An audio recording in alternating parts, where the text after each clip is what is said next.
I'm Mark Seifter. And I'm Linda Size Palmer. And this is Arcane Mark.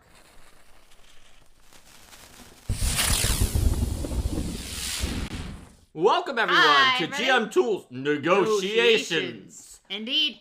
Today, we are going to talk about something that is such a fundamental building block of all, acting out of scenes in movies, in plays, in pretty much improv, anything where there's acting. Negotiations are almost required to make a scene that is an interesting scene. If you don't have a negotiation or something where two sides each have their own different agendas that have some amount of conflict, even if they're not directly opposed, they could be overlapping in certain ways. You tend to have an exposition scene that's kind of boring or something where not much happens. Here are some facts about things. Yes. But surprisingly, despite this fact, negotiations can be difficult in many tabletop RPGs. There, in fact, aren't very many tabletop RPGs, especially ones that are, kind of heavily focused on doing rulesy stuff rather than being more narrative, that put negotiations front and center or spend a outsized portion of their space talking about negotiations. There are some, in the space of combat-heavy RPG, I would say that, the MCDM playtest has a pretty hefty negotiation section. So it's not that there are none, but a lot of RPGs don't. Mm-hmm. Even Pathfinder 2nd Edition focuses more on sort of the very player-biased side of negotiation with influence, where it's kind of assumed that if you can find the right way to influence people, they'll do the thing that you want eventually, that there's some kind of meter that you can definitely track of progress towards the negotiation. But even then, there are certain factors that are always going to be true with any negotiation scene. You're going to have, the two different parties, which may be a single person. It could be more than two. Yeah, or multiple parties. The different parties, they're all going to have the things that they want, the things that they're willing to compromise on, and they're all going to have the things that they just know. And that are the bright lines for them that they won't cross, or that they wouldn't be willing to agree to. And then and a lot of times in these sorts of cases, you may also have information that one or more parties might be able to introduce that could change the situation for other parties. That's right. Often it's when a negotiation comes with an investigation that is the case, and then the clues that you present can alter the negotiation.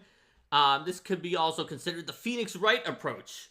Yes. Where you do some kind of investigation and then there's some kind of negotiation, like the court case in Phoenix Wright, where you present an objection with the piece of evidence. Fact, yeah. But that is something that you can often see in tabletop RPGs. You can set up a successful negotiation in any tabletop RPG if you use some of the tips from this episode. Mm-hmm. But again, a lot of tabletop RPGs fall down on trying to do it just on your own if you have no experience running a negotiation and you just look at the rules that are in the book. One thing is sort of the classic discussion of if I walk up to the king and I roll a 50 on my diplomacy check, can I convince him to give me the crown? No, the idea that these social skills are not automatic bludgeons that will cause NPCs to do whatever you want. And this can cause a little bit of tension at the table if there's a difference between sort of what the GM expects and what the players expect that characters should be able to do with regards to changing the mind of people within the game world. Yes, and this is an issue for check-based approaches in general when it comes to negotiations, whether or not they ask for something as ridiculous as the King's Crown, even if they ask for, we need you to send the army because the Lich King is sending undead and they're going to kill everyone in the kingdom, which presumably is a good idea for the king to do, but he may have reasons not to do it. The players in many systems that are check-based, that have a skill that's like a negotiation skill, a persuasion skill, a diplomacy skill, will expect that they roll it and roll high, and they make a decent case or good case that's gonna persuade the Another king. Place you'll often see that kind of thing pop up is the PCs defeat their opponents in an encounter. They decide that they're not going to kill their opponents, but they're going to question their opponents about things, and then they're like, well, I rolled my check, why aren't they telling me where their secret base is and how to defeat their boss or whatever? And it's like, well, no, they're loyal to that group. Exactly. So one of the issues is that negotiations in a play or a film are something that the playwright or the author of the script is creating, and they are in a sense much more symmetrical than negotiations between a PC and an NPC. Mm-hmm. They're not really symmetrical. Maybe one of the characters in the film is the protagonist, or in the play is the main character, and they're going to have an advantage in terms of how the story talks about them. But at the very least, the playwright is making the calls of what's gonna happen, what the pacing is. In a tabletop RPG, one side is the players. Mm-hmm. And many players kind of assume that the NPCs are, to some level, playthings that are pieces on the board that their characters are there to interact with, because, in a sense, in a lot of campaigns, they kind of are when you pull everything back, right? And so, therefore, they're expecting that a negotiation is just more like, well, what roadblocks did the GM put in my way this time before I get what I want, which I definitely will, because I'm the PC.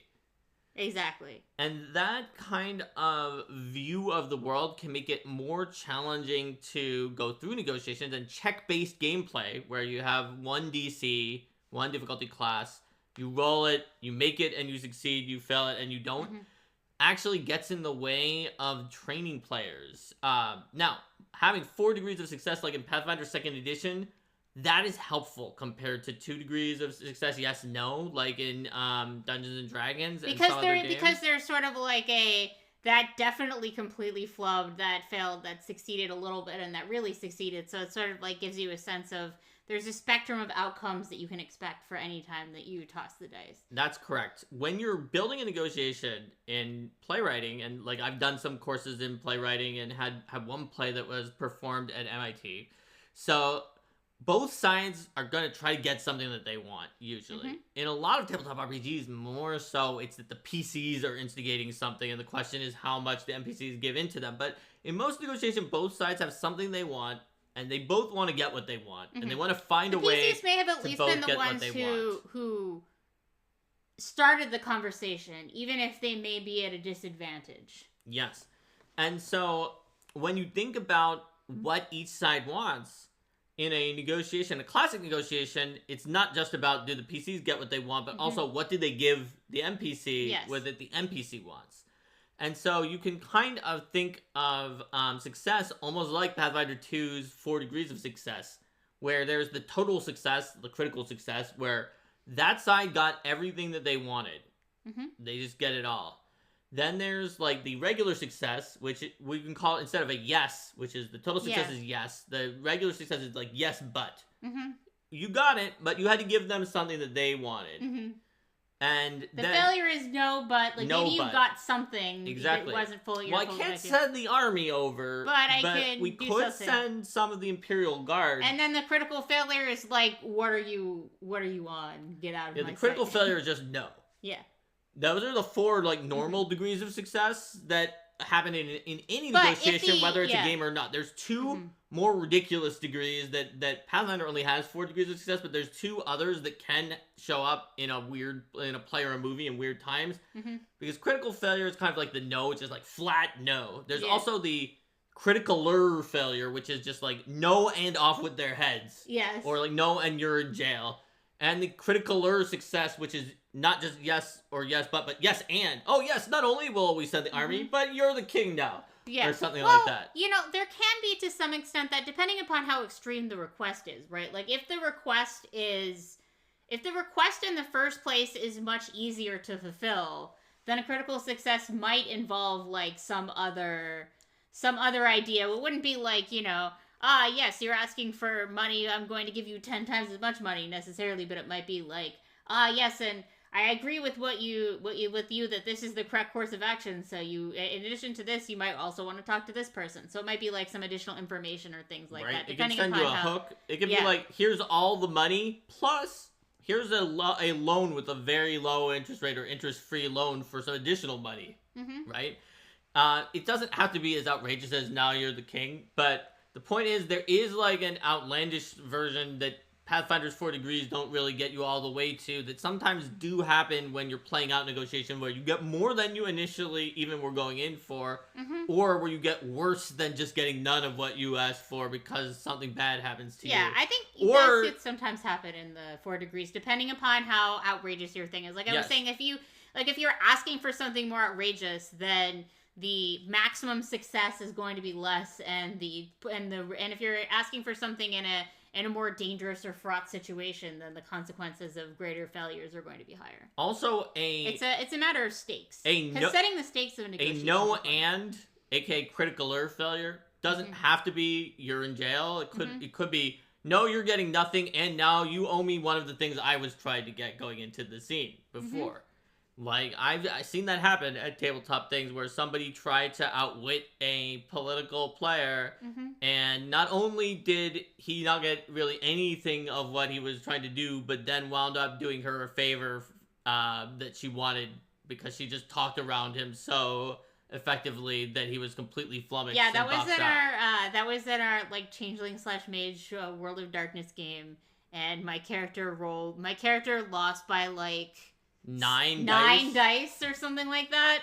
There's like 9 successes on a handful of d10, so it's like the kind of like 5 is a terrible loss, so like 9 is like, what do you even do at this point? They stopped describing it after 5, so it was very bad.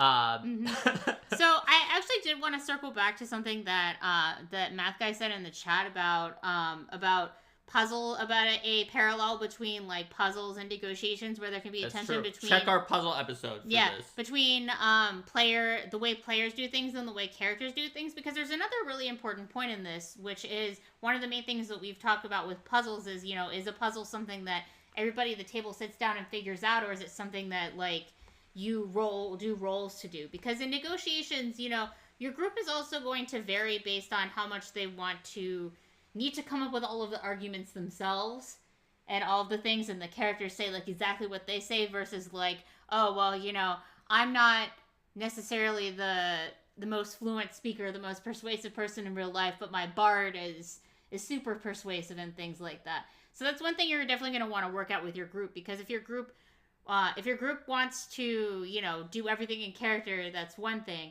but there are some strategies that you can use to help with things otherwise. One thing that I really like to do with social-based checks is I like to roll first and then decide my argument later. So that if I roll really well, then I can try to give like the best argument I can think of. And if I roll badly, I can try to give something that's not so good so that it's easier to fold into the story. Another thing that I've definitely seen Mark do with players who don't necessarily get as much into making all the decisions there is like give some suggestions for what kinds of arguments would match with the kinds of roll that they got. So like if they rolled well, then there's some degree of that is luck, that they happen to hit upon some things that were good to say, or that they phrase things well in a sympathetic way. So your local thespian may literally have like taken a class in negotiation if they took classes in acting, and probably is fine with this already. They can get into character, they can just instinctively do the negotiation. But Langland is saying a lot of players aren't ready for it, even if you have a framework for it. But this is where having a codified framework and understanding the anatomy of a negotiation, like we're going to go through in this episode, is going to help you.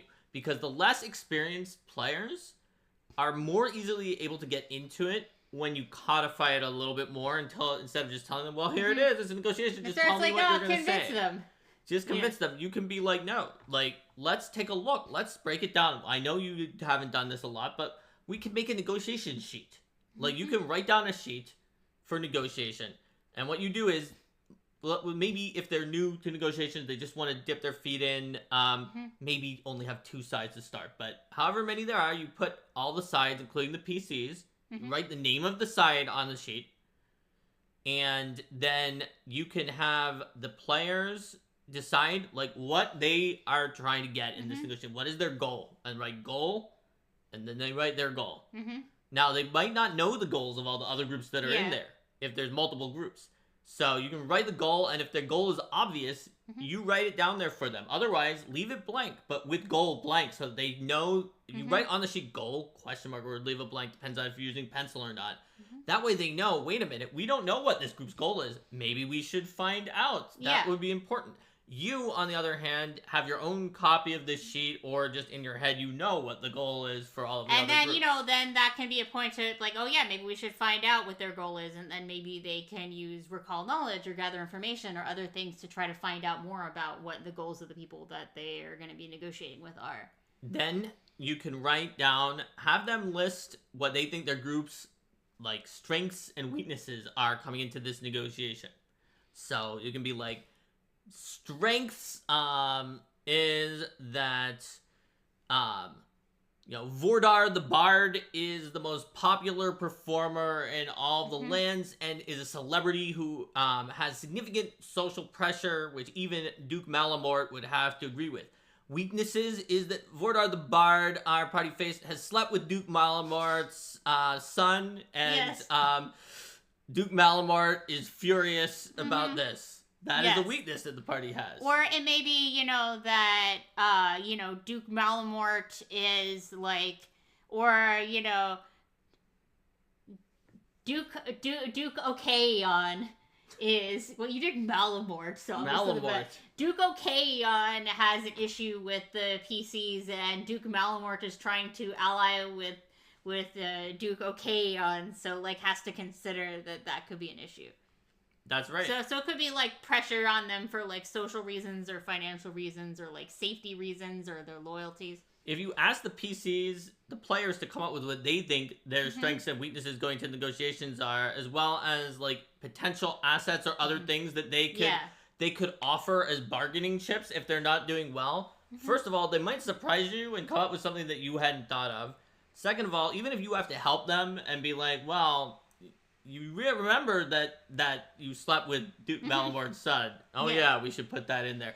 Once they've done that for their own side, they might start trying to think about gathering the information on the other side, because they'll see, again, if you write it in there and leave it blank, that they don't know what that information is for the other groups. Mhm. So, and maybe you don't want to get this in depth, so you don't do strengths and weaknesses. But whatever you decide you're going to do for the negotiation, figure out what the most important things to know are.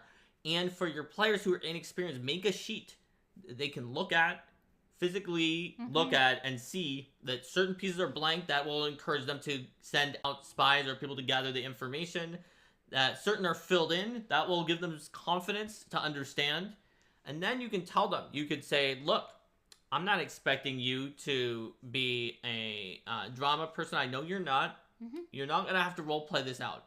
But you know what your goal is. We've written down, some of these people's goals, Mhm. maybe not others. Some strengths and weaknesses. What are you going to use Mhm. to get what you want? Like, what's your strategy? What's your strategy? Yeah. How can you leverage these strengths and avoid these weaknesses in order to get what you want? And try to maybe even tantalize them with something that they want. And you will find that if you use this more structured approach, you might not have to do it every time. If your group is like, that took kind of too long, but also it worked. Mhm.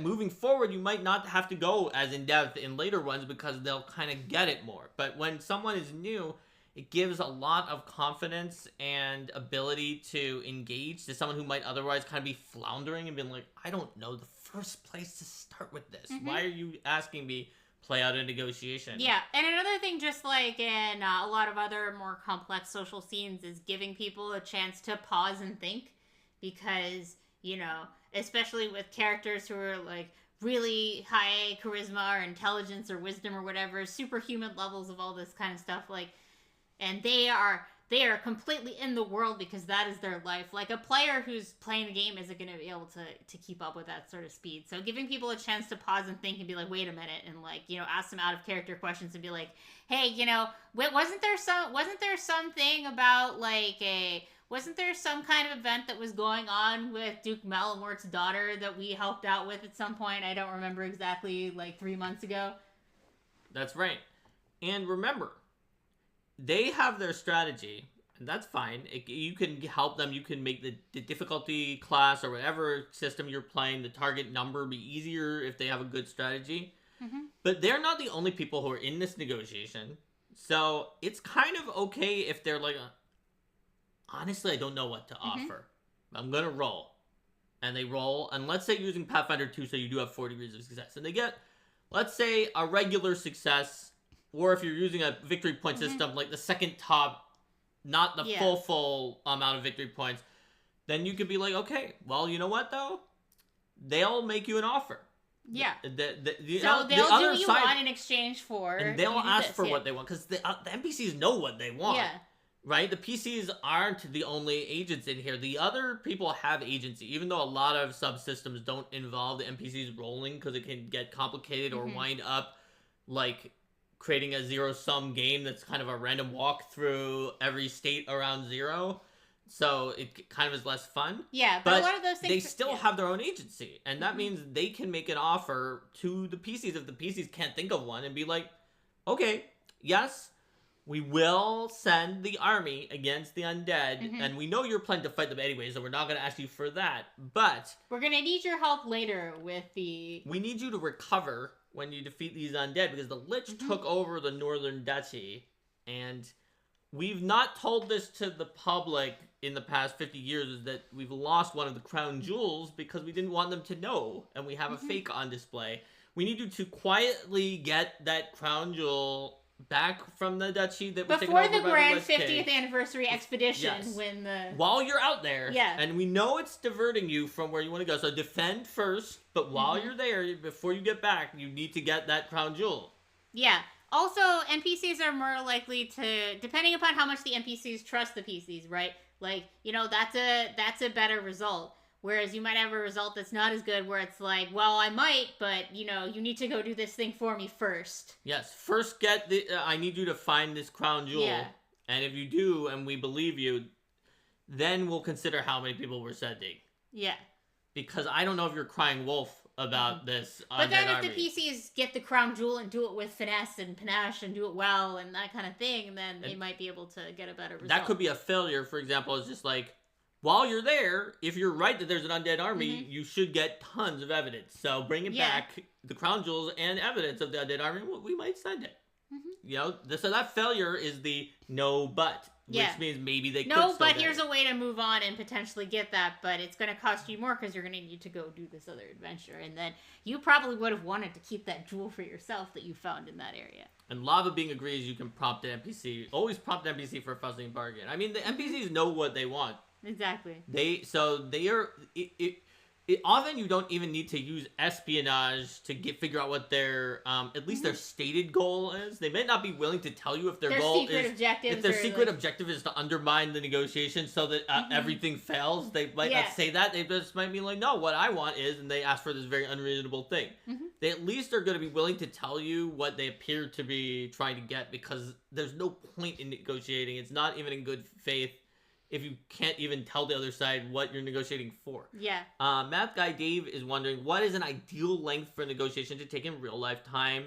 And he suggests it varies wildly from like 30 seconds to 30 minutes. It really depends on the complexity of the situation, and also like how different the perspectives of the people involved are. Like if the negotiation is over something relatively minor and it's pretty quick to work out, then it might be really fast. But if it's like a complicated one, or it also has like a lot of different parties who are all coming together, and you're like trying to do like, this is a political summit and all these people are trying to come to an accord on this thing, then it's going to take longer in game time. But so there's a few things for any negotiations. There's stakes.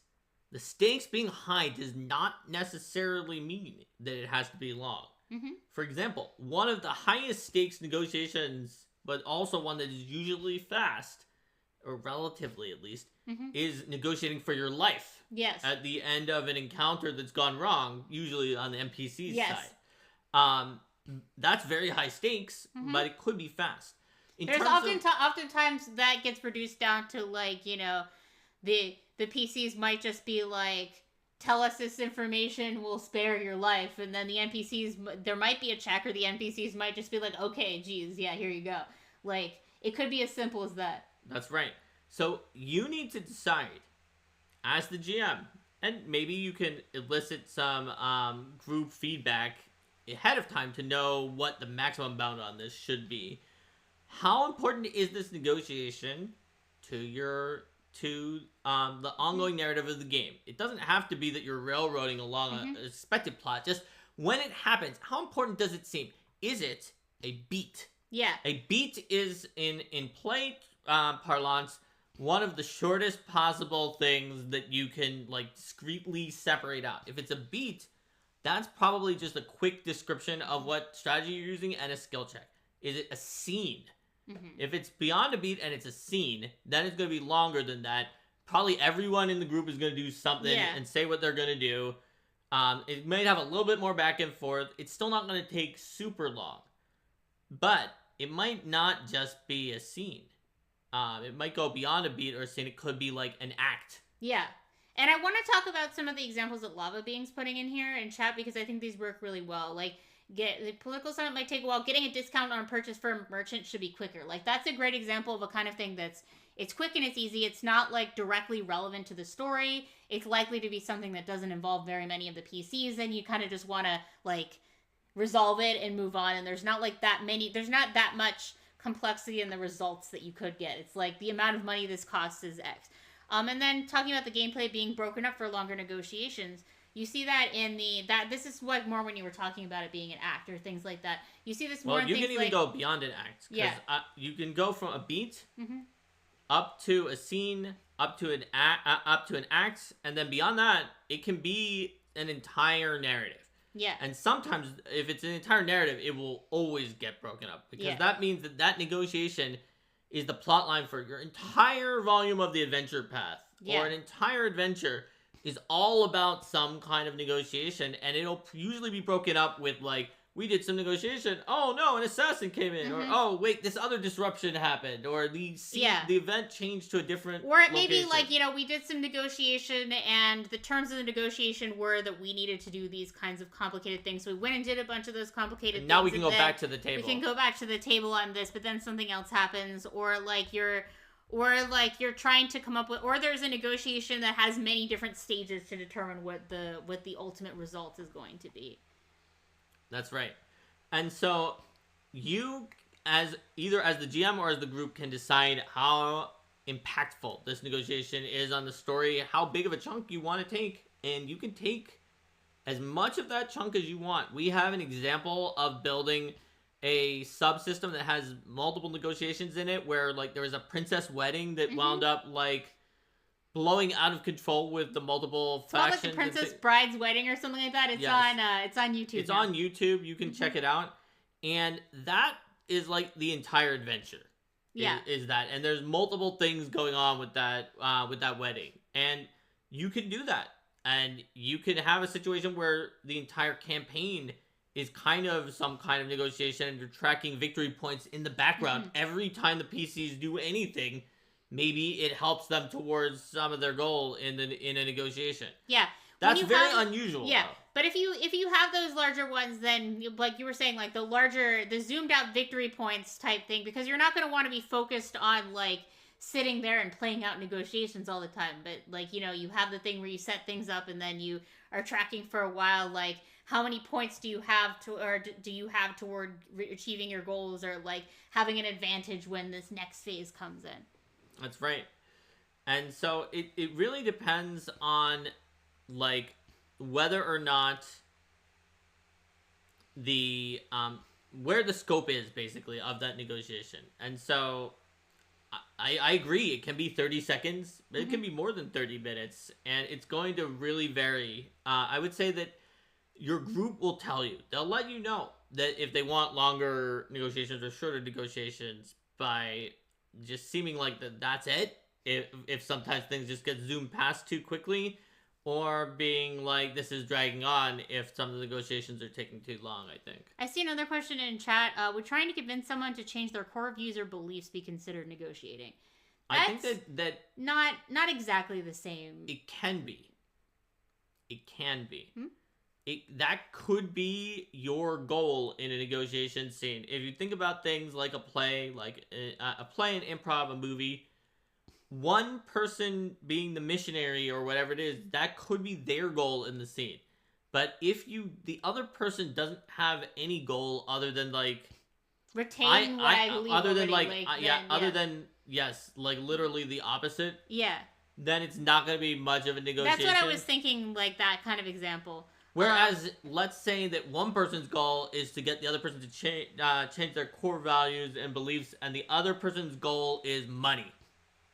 Mm-hmm. Then you might be able to have an interesting scene. I think you could also have, like, some kind of core views or beliefs being part of it in one way or another. Like, let's say that you have an encounter and you've had one of your classic, we've defeated the minions of the boss and they've surrendered or whatever, and we're trying to get them to tell us where the boss's hidden base is.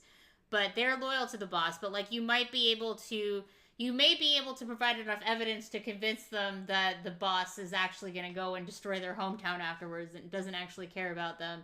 You might be able to convince them about something and then have to be part of making the negotiation easier or harder, or opening up new avenues or opportunities. So it's possible to do but it. It's, like it's Lava, always hard Lava Being is asking, what about convincing an evil ruler that they're ruling wrong? It could be a negotiation, but it's, for example, the PC's attempt of their negotiation is, again, change the ruler's mind. But it's possible that the ruler will be willing to go into a negotiation for some reason if they also have something to gain. They need to have something to gain that isn't just saying no to the PCs. It could be, like, maybe their goal is to be the greatest queen this kingdom has ever had. Mm-hmm. And they truly wish to do so. And one of the ways that they did that was by killing all of their political enemies, because they've watched all the previous kings and queens be stymied by political opponents who stopped their progressive reforms. And so they're like, if I'm going to be the greatest queen the kingdom's ever had, I'll start with a mass execution. Yeah. And then maybe the PCs can convince them and be like, you still can't be the greatest queen the kingdom ever knew over if you have this much blood or something like that. That could be a negotiation. So it could be like, you know, convincing them how they can achieve their goal. Yes, exactly. Or another one would be, or convincing them to act in a different way, and maybe the by PCs, virtue of acting differently over time, they may change their beliefs. Maybe the PCs are dukes who are in rebellion because the queen executed a bunch of people, and the PCs are like, we must convince you to see the error of your ways. If you do, then we will end this rebellion and turn ourselves over to the dungeon. Otherwise, this will continue, and we've been winning battles or something like that. Or maybe they agree to give themselves amnesty because they do well on the negotiation. Yeah. The point is that we will surrender and negotiate the terms of conditions for the surrender, which will be a second negotiation. If you agree to see the error of your ways. There has to be something in it for them. Otherwise, it's not a negotiation. It's basically just kind of badgering someone over and over again. They have to be getting something out of it. So, for example, there was an evil harpy in our Jade Regent caravan when I was running Jade Regent. And a lot of people badgered her about her religion of worshiping Pazuzu, the demon lord. But what she got out of it is that it was a cushy gig, and they paid her multiple shares of treasure that she required, and she agreed to be badgered about religious things as by the people who were going to badger her. You can do your sanctimonious blah blah blah in front of me as long as you keep paying me money. I'll listen to you. That's correct. And they can't actively prevent her from seeking worship other than things like human sacrifices that they didn't want. Yes. So they negotiated for the terms of how much they were going to be able to like pontificate in front of her. Yes. Linda's character is one of the pontificators until she too made a deal with Pazuzu to try to defeat undead, and then she was like, I have no ground to stand on anymore. Yep. Also, the harpy kind of shamed her into it by just calling Linda allowed Pazuzu to possess her, so she just kept calling Linda, "Oh Lord Pazuzu, are you still in there?" Yeah. And eventually, my character was very displeased, but she definitely deserved all of it for calling Pazuzu to save the party. Yep.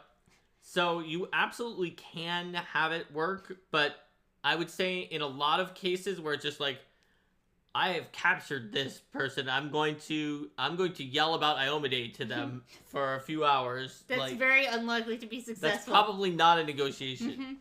maybe it is if you're just like, listen to me about Iode or I will kill you. But It's then sort that's of a not going to change negotiation, but beliefs. it's like, That's going to change behavior. yes. So that they pretend and like they Lava agree Bean with did you. say changing beliefs was important there. Yeah. Yeah. Yep, and people are talking about games like Fallout where you can convince people.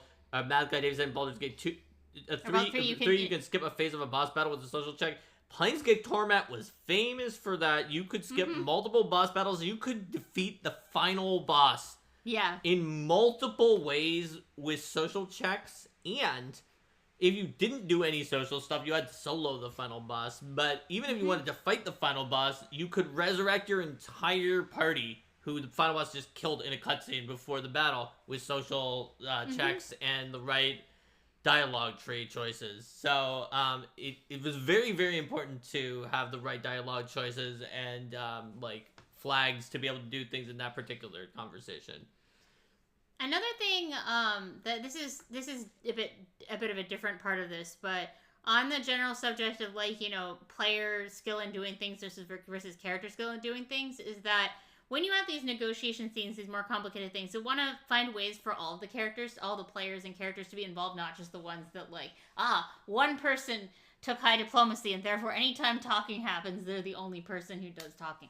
So you'll see some examples of this in things like Pathfinder's influence subsystem, where like there's written originally by Linda in Pathfinder 1 and adapted to Pathfinder 2 by me. So yeah, well, inspired by things that there's inspired by yes, so, an adventure. Anyway, by so the point with that though is that you have things where it's like, okay, you know, you can have you can have a diplomacy check to talk to them, but you can also use like a warfare lore check to talk to them about battle, and like ways to talk to them about their interests or connect with them or commiserate, or like ways to bring in relevant information or relevant facts or relevant ideas, or to know what to offer.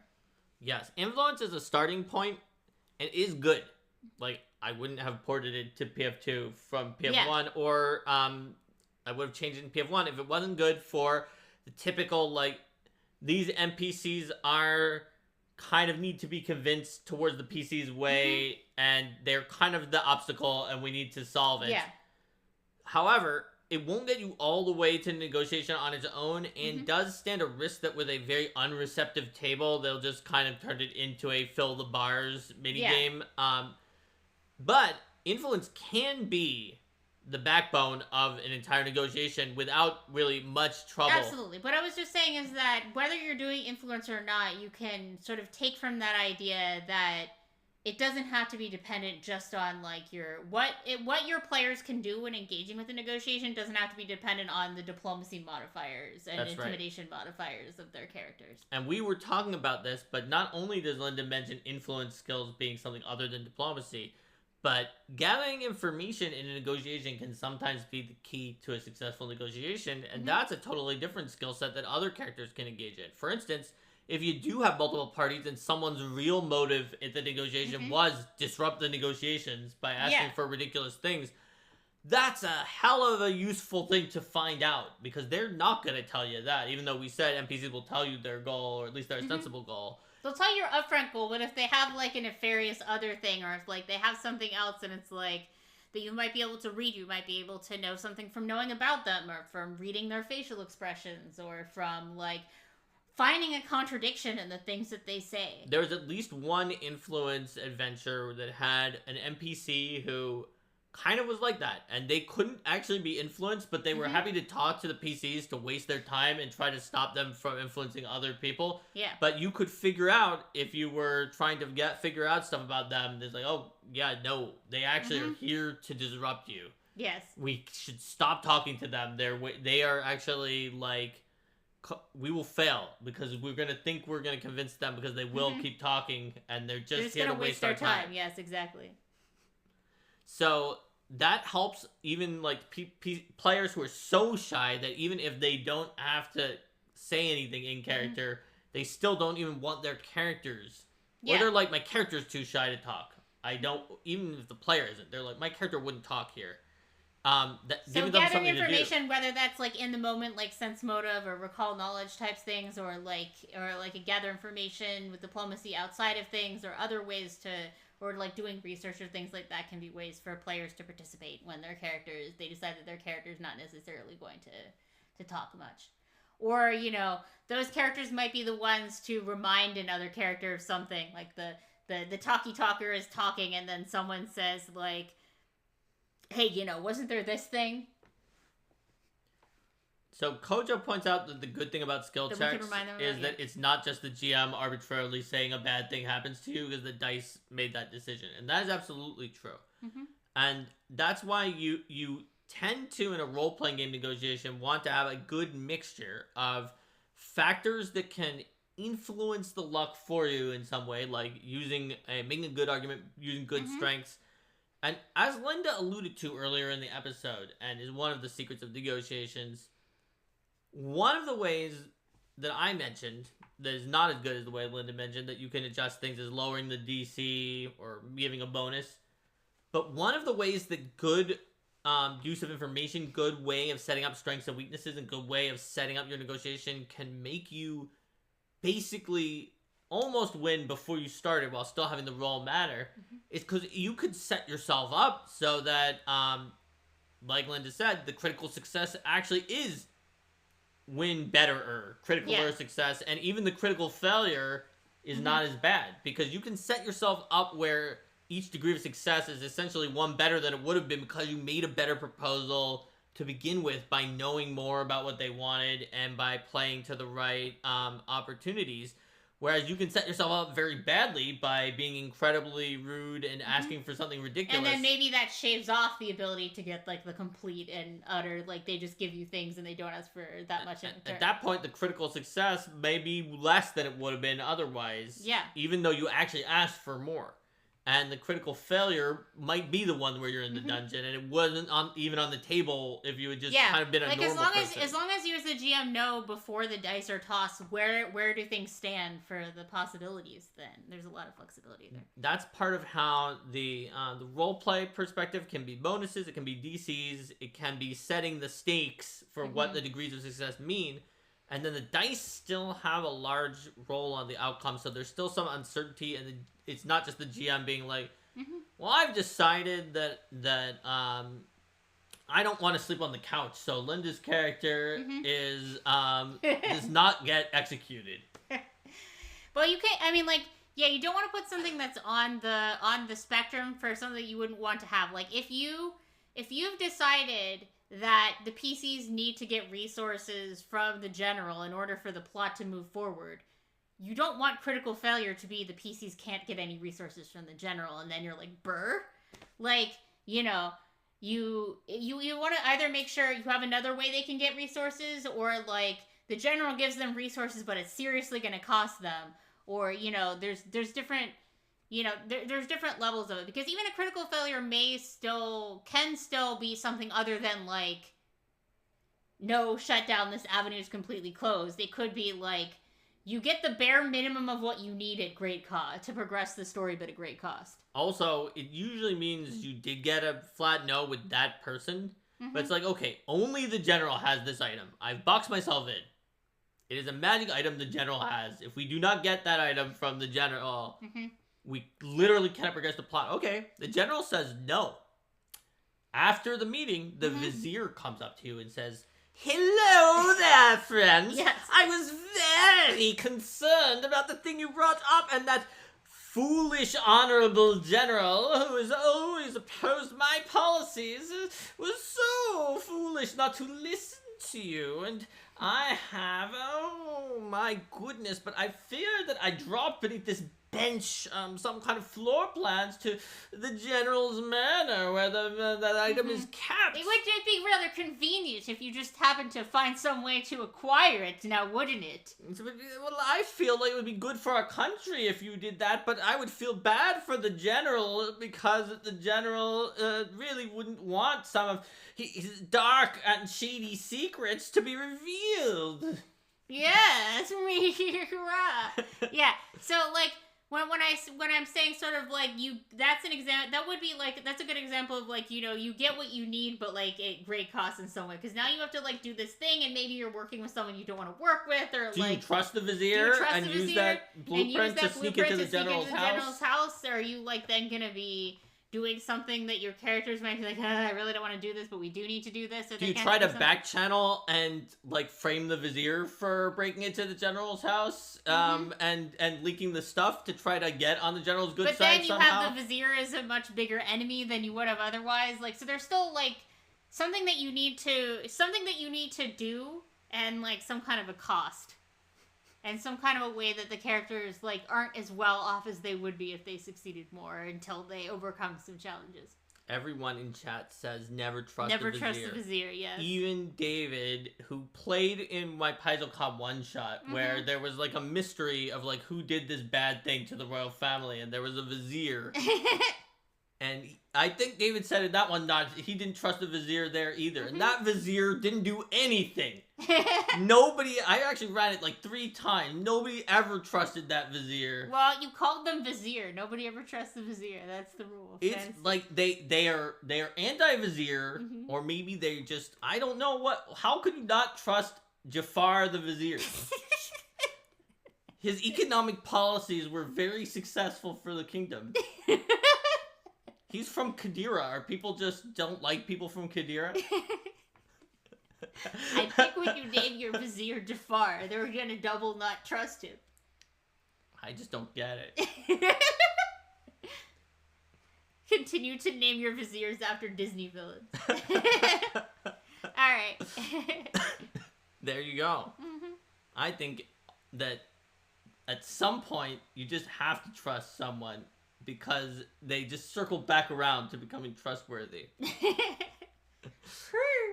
Kojo says, do we have any positive examples of a vizier? I can't think of one. I mean, there have occasionally been positive examples of viziers. I feel like they're much more likely to call them advisor or some other word. They're usually called viziers or chancellors, and they're pretty much evil so much of the time. Remember, there was one RPG that had like had like obviously evil chancellor or something like that, and who tried to usurp.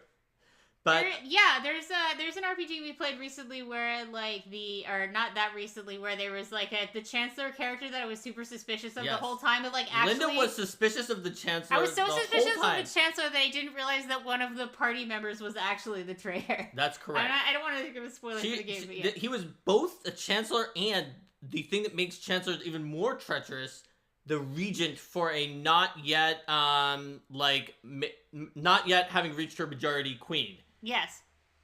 And he was not only like incredibly loyal and trustworthy, but like after the queen was killed by the person in Linda's party that Linda trusted, like he was just like horrified. He's like, in her memory, we must leave on. He was a good leader during that time after that, and then like he tried to deal with the crisis and then abdicated. Yeah. Linda was just like, this guy's trying to take over the kingdom. Yes. I was so suspicious because he was a chancellor, but he was totally fine.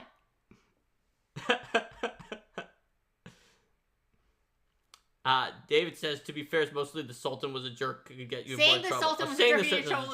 The vizier was disposable. That's probably true. I mean, that's probably true. Yeah, but like when you were saying about it being like, the chancellor or whatever, just that person who is in that very high up position but isn't technically the ruler is like very often in stories just made out to be the complete power hungry villain or the power behind the throne or what have you. That's true. Or the usurper. There's like one like web serial about like stereotypical storylines coming true, and in that case the evil empire just constantly was being overthrown by viziers because that is the stereotype. So particular black knight took over the kingdom and abolished the position of vizier. He's just like, no, we've traditionally always had a vizier, we are never having a vizier again. Yes.